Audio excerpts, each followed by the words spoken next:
Welcome to episode 64 of the Creative Train podcast. This one is called Through the Dark Moments. As anyone who's tried to stick with something, a project or a thought form or your mission, has found that you've reached a point where you just want to give up. The distractions get too much.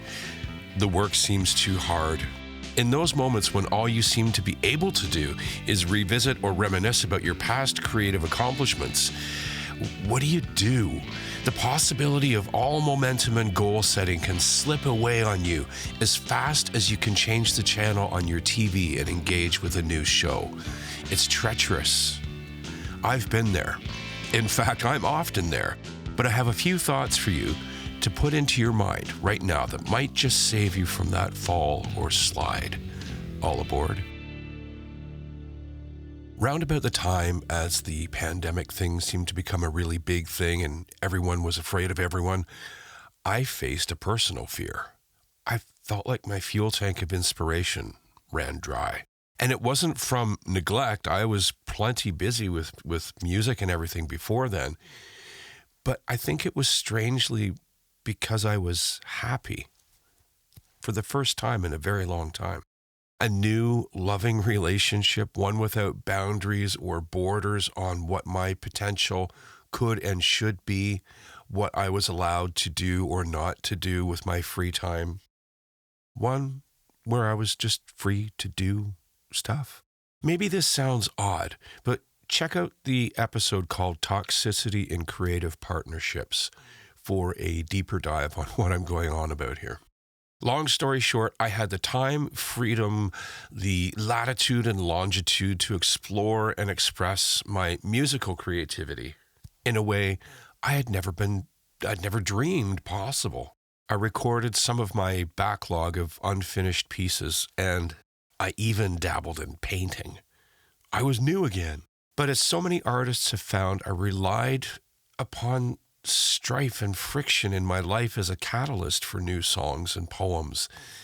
And now that I was functionally a happy man, I didn't have much to write about anymore. There was the love songs, but the volume of material wasn't there anymore. And this might sound weird to you, but for many songwriters and poets and such, it's the strife and conflict in life which really seems to open the door to the muse and lights that fire that dreams up lyrics and rhymes and chord melody structures. You've all known a moody artsy, right? Over a period of 2 years, I lost that constant tension. That longing that inspires us had been satiated. My proverbial cup was full. And what does a happy artist create?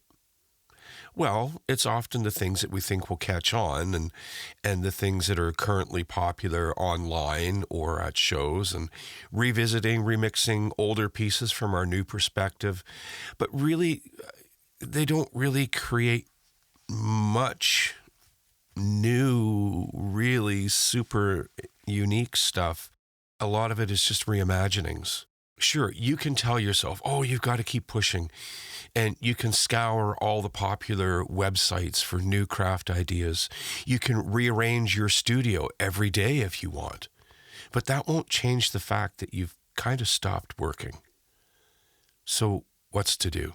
Find a new source of strife? A new tension? Want to maybe pick a fight with somebody online? No.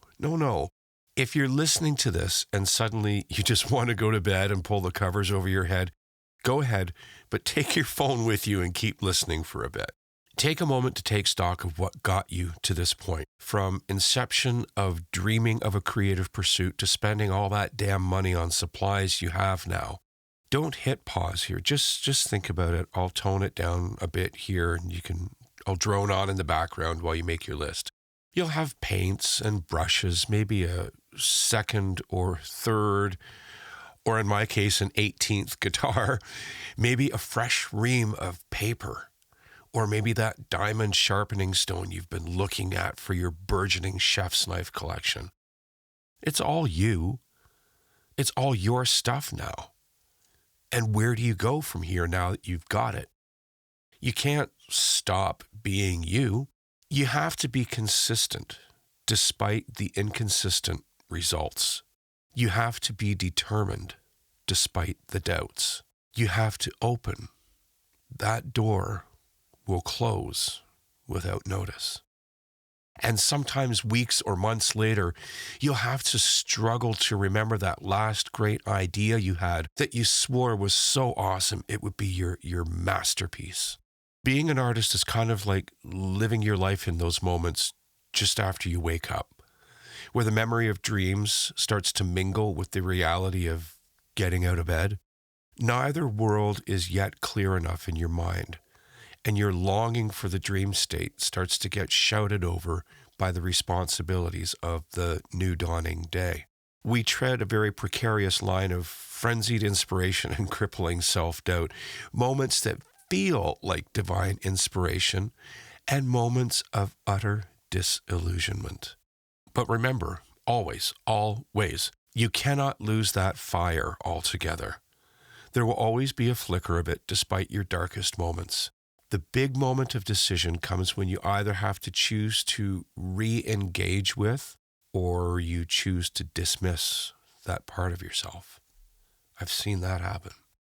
Go ahead, do something.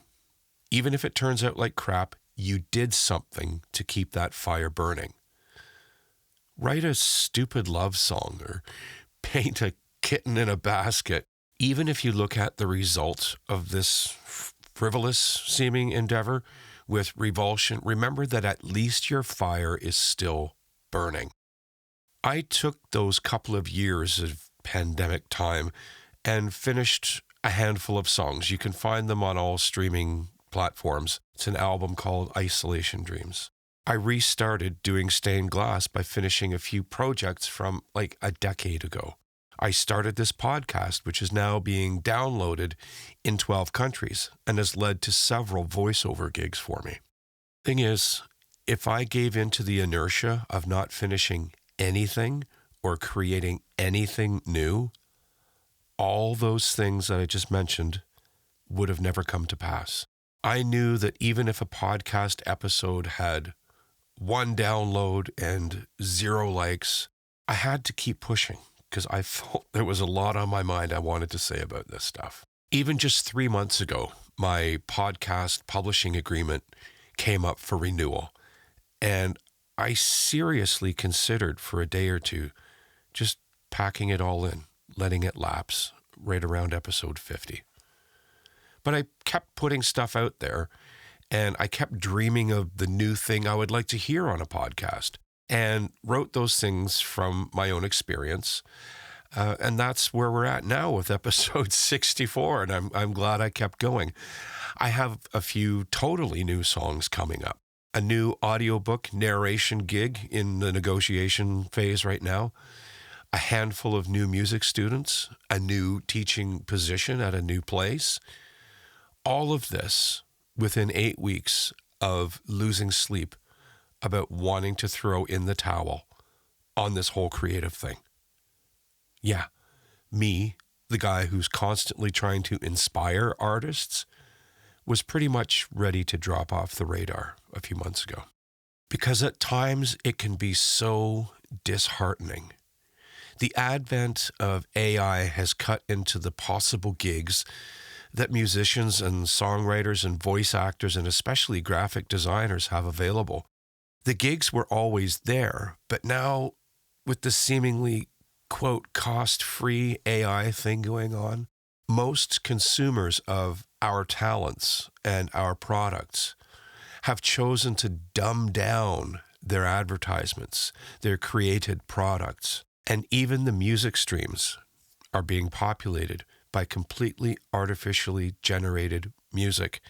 And whomever completely artificially generated that music and uploaded it is making a lot of money off it now.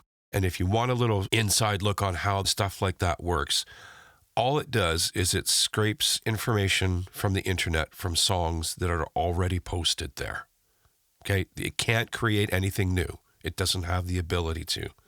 It needs prompts, and then it finds suitable material online to steal from those prompts. and it rearranges them in a way that makes you feel like just because you have a computer that you're a music producer right now. And it's not true. It's totally not true. So imagine that, you have a collection of songs, right? And somebody hears it and they go, well, that's really good. I really like that. I'd like to get in on that game too. So they go to their favorite AI thing and they say, hey, AI, create me a love song in the style of so-and-so. A few minutes later, the AI spits out this song that has been taken by examples of that other person's material online. Makes sense? All it can do is take material that's already out there, rearrange, repackage things, and then you, as the, quote, creator, can brand it as yourself and make money off it. So, yeah, what do you do? Do you want to throw in the towel when things get tough or when the well runs a little dry? Please don't. I said in a song once that I wrote a while back, don't give up, don't give in, don't give down, or even in between. In other words, keep your mind, heart, and eyes fixed forward. There's only one you. You are the only artist who can truly do you. And the world needs your art. There's your pep talk. Now go get to work. So call me a conspiracy theorist, but maybe that's what that AI revolution is going to have. Its lasting effect is going to be that it dumbed everything down. People with 6 fingers, people putting out stolen music as their own, crappy art. It's really disheartening as an artist sometimes. And it can really trample all over not only your income, but your identity, your personal feeling about yourself as an artist. It's going to be the end of us, maybe? I don't know. I've seen some really encouraging things, though, in the age group of kids that I work with who really hate anything AI. So I'm like, right on. Don't let the darkness get you. Be the light that shines.